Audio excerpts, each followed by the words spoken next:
Hi there and welcome to today's Quentin Carpenter Nature of Flowers Photoshop tutorial. Today I'm going to revisit this concentric circle portrait. You may have seen the one I did for my iPhone with Photopea, but this time I'm going to do a Photoshop version of it. You can see what we've got here is a photograph of me and it's looking in both directions. I kind of flipped it both ways. Okay, to do this we are going to need to open our photograph of a face.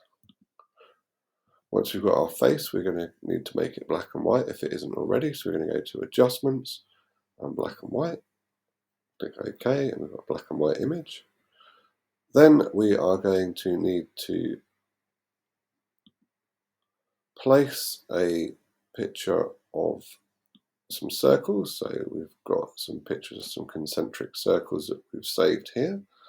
And we place that on top, like so. Then we need to select all the black bits so we can have the nice concentric circles, and to do this we go to Select and we go to Color Range and we move the mouse cursor over onto the black bit, click it, and you'll see that it selects all the colors. We click OK and we now got the flashing lines. We hide that layer, we go to our layer with the photograph on it and we go to Edit and Copy and Edit and Paste, and you can now see we have a layer with just that bit on it. Once we've done this, we need to go to Edit, Transform, and then Flip Horizontal, and you can see that it flips the picture over so that it's facing the other way, which creates this really cool effect. Now, to make it really pop and stand out, we will add some adjustments to the levels. Just bring the black in slightly to make it a little bit darker. Or maybe experiment with this one slightly so we've got a nice little tone to it. And then for that real nuanced effect, we're going to add a drop shadow. So we're going to right click on the layer, go to blending options. We're going to go down to the bottom, drop shadow. We're going to experiment with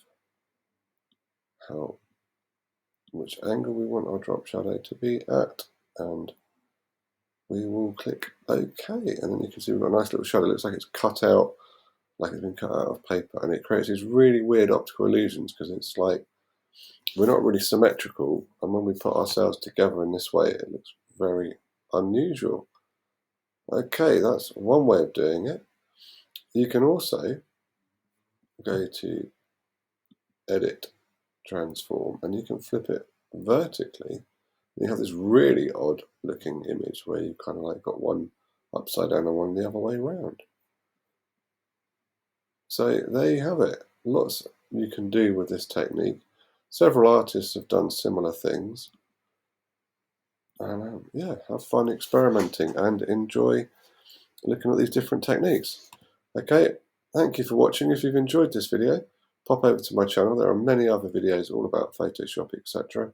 And hit that subscribe button and the notification bell so you know when I next release my next video. Okay, thanks for watching and have a great day and goodbye.